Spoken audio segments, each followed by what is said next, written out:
Salut mes petits pambagnas, c'est encore Ron qui vous parle, donc bienvenue dans cette nouvelle vidéo où je vais vous donner une nouvelle astuce pour une recette super diététique, super fitness. Alors idéal pour la prise de masse mais aussi idéal pour la sèche. Alors pourquoi? Parce qu'en fait ça va dépendre pas de l'aliment principal de cette recette mais de ce qu'on va consommer à côté, c'est-à-dire en prise de masse, pas de maths s'il vous plaît. En prise de masse, on va consommer avec un peu plus de glucides. Donc on va certainement accompagner ça avec de la pomme de terre douce ou des patates.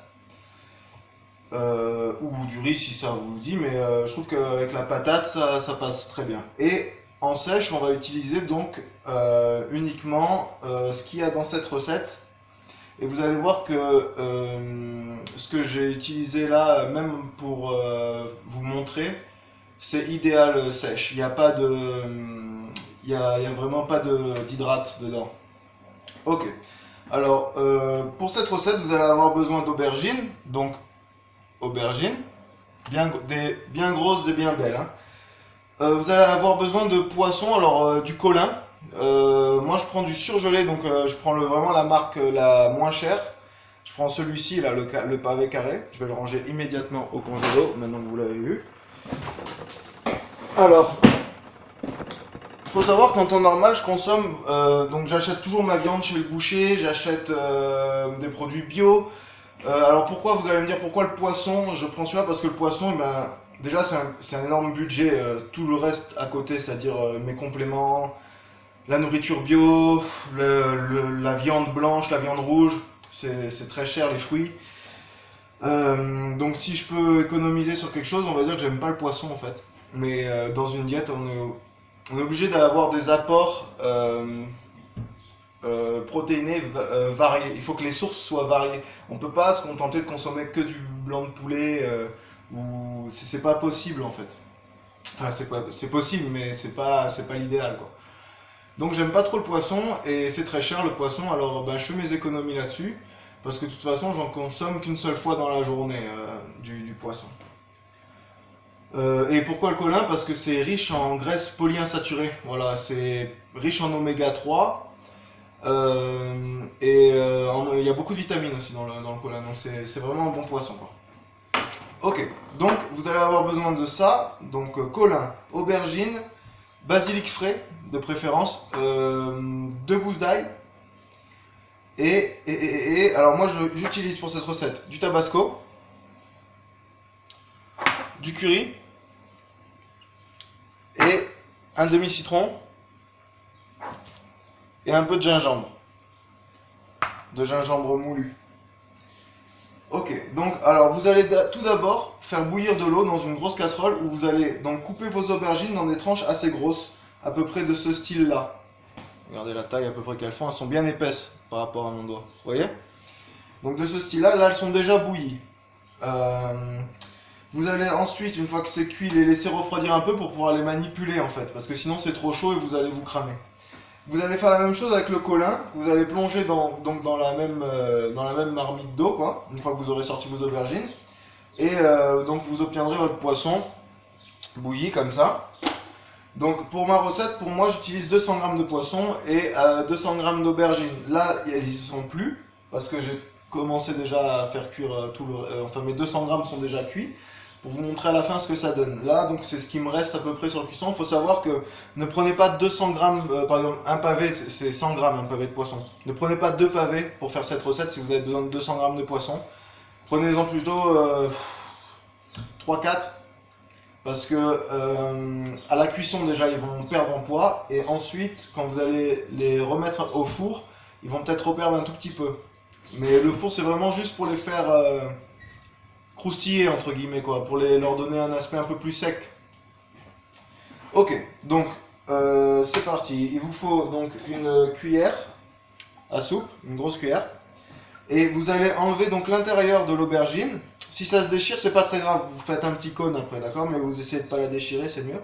Donc vous enlevez l'intérieur de l'aubergine, mais évidemment vous ne jetez pas ce que vous enlevez.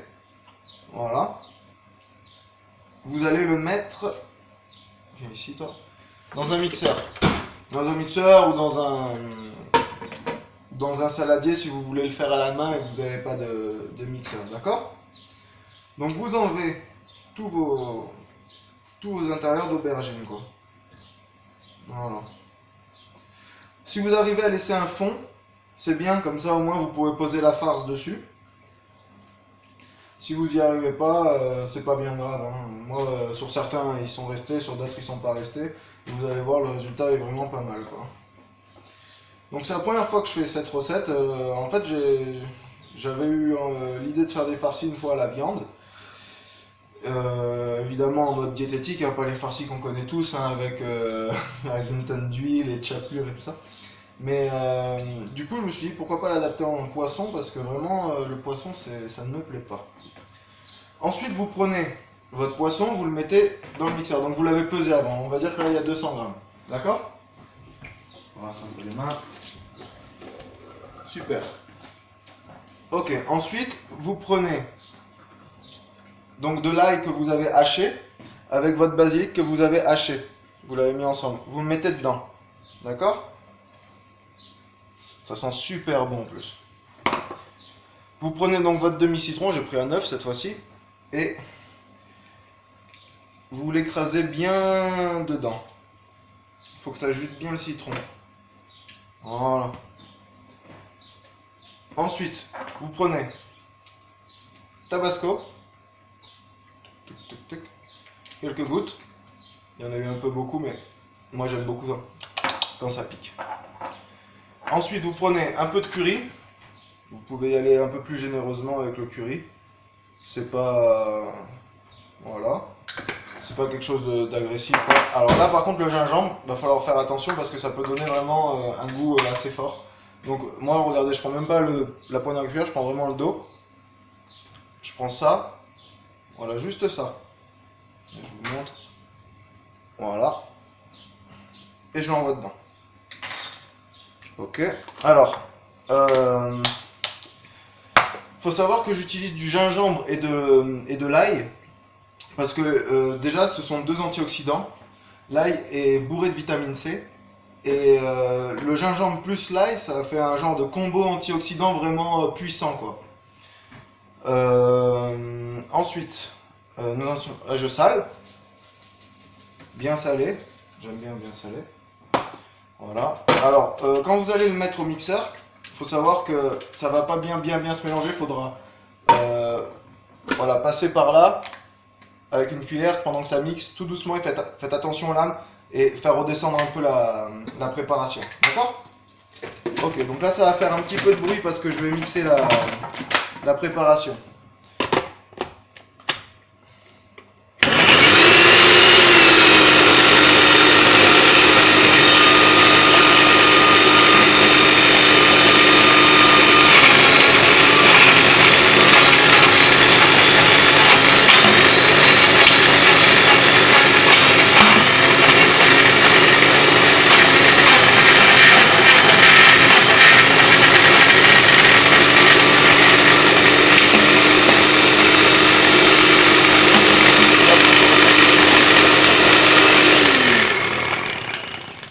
Voilà. Donc on obtient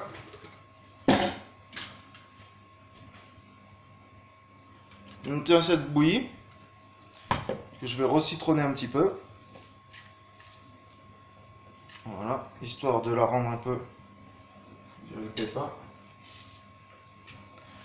de la rendre un peu humide. Chatouiller un peu l'intérieur. Voilà. Et là, vous prenez donc vos aubergines. Je ne sais pas si vous voyez. Hop, je vais le mettre ici. Poussez-vous, shaker. Ok, donc là, voilà. Vous prenez vos aubergines. Vous mettez dans votre petit plat pour le four. Voilà. Voilà. Celle-là, on va l'écarter un peu comme ça pour qu'elle puisse recevoir la préparation. Et là, vous les farcissez donc avec la préparation de poisson. Bien remplir l'intérieur et même que ça fasse un petit dôme en fait sur le dessus. Voilà, comme ça. D'accord? Ça doit faire un petit dôme sur le dessus. Ok. Cette recette est un peu plus longue que les autres, c'est vraiment une recette, là c'est vraiment un peu plus de la cuisine. C'est le plus long, juste ça va être de faire bouillir en fait le tout quoi. Après le reste, vous avez vu, ça va relativement vite quoi, hein, faire le trou dedans, tout mettre comme ça, c'est pas non plus c'est pas non plus le Pérou. Voilà. Donc là, on a nos petits dômes qui sont tous bien faits. S'il y a un peu de poisson qui est tombé à côté, vous le récupérez, vous le mettez dedans. Alors normalement, quand on fait des farcis, on doit mettre de l'huile d'olive dessus ou de la chapelure. Là, comme c'est vraiment diététique, on va pas mettre ça. On va les laisser cuire comme ça. Et en fait, notre huile d'olive, pour avoir nos oméga 3 qui vont pas subir une cuisson en plus quoi, dans le four, on va la rajouter à la fin. Donc quand on mettra notre assiette en place et tout ça, on mettra notre petite cuillère à soupe, soit d'huile de colza, soit d'huile d'olive, soit d'huile de noix. Ok, pour avoir des bonnes graisses et faire le plein d'oméga toujours. Ok, donc ceci ensuite, vous le prenez et vous allez le mettre au four. Donc là, je le mets au four. Je vais faire en sorte que vous puissiez suivre l'action. Oui, vous voyez le four, c'est bon. Donc je le mets au four. Tac. Que j'avais préchauffé à 180 degrés. Et là, je le monte à peu près à 190-200. Et vous en avez pour 10-15 minutes de cuisson. Ok ? Et ça va nous donner comme résultat, donc quand vous allez le sortir du four, on va avoir de petits farcis, donc ce sera bien séché en fait sur le dessus, comme ça. Je sais pas si vous les voyez bien. Voilà. Et en salade, ça nous donne ceci. Voilà. Avec de la mâche, quelques tomates. Voilà, ça c'est une assiette vraiment sympa pour la sèche. J'ai pas mis l'huile. Ensuite, donc, par exemple, on va dire huile d'olive. On va prendre une huile d'olive de qualité. Donc j'ai pris une huile d'olive de qualité. Vous mettez dans votre cuillère à soupe. Hop, une cuillère à soupe d'huile d'olive. Et vous arrosez bien le tout avec la salade, les tomates, tout ça. Les tomates en sèche, c'est pas ce qu'il y a de plus recommandé. Bon là, je vous ai montré avec quelques petites tomates cerises, mais c'est pas... Voilà. Si vous pouvez éviter à la limite, même en sèche, de manger les tomates le soir surtout en fait. La journée, je pense que ça peut aller. Ça dépendra de vos objectifs aussi. Hein. Voilà. Et ensuite, je vais vous donner maintenant le nombre total de macronutriments pour ma recette. Donc, nous avons pour une assiette comme celle-ci, en total 280 kilocalories pour 47 g de protéines. Donc je pense que comme le poisson a été cuit 2 fois, il a été passé une fois donc au bain-marie entre guillemets quoi, en bouillon. Et après je l'ai recuit légèrement dans le four. Je pense que on a perdu un petit peu en protéines, on a dû perdre facile bien 10 grammes bien tapés, donc on doit être à 40, 38 par là quoi, grammes de prot pour 200 grammes de poisson. Mais on va dire sur les chiffres qui sont sur les calculs, ça tombe à 47. On a 12 grammes de glucides qui proviennent uniquement des aubergines et un petit peu des tomates et de la salade. On a 8 grammes au total avec la cuillère à soupe d'huile d'olive de lipides, donc d'oméga 3 et aussi avec le poisson d'acides gras polyinsaturés. Donc pour 100 grammes, ça nous fait la moitié. Donc si vous faites une portion de 100 grammes, vous avez 140 kilocalories, 23 grammes de prot, 6 grammes de glucides et toujours avec la cuillère d'huile d'olive, 7 grammes de lipides à peu près, 7 à 8 grammes de lipides. Voilà, n'oubliez pas que l'ail c'est chargé en vitamine C et c'est un puissant antioxydant, donc c'est bien d'en consommer de temps en temps.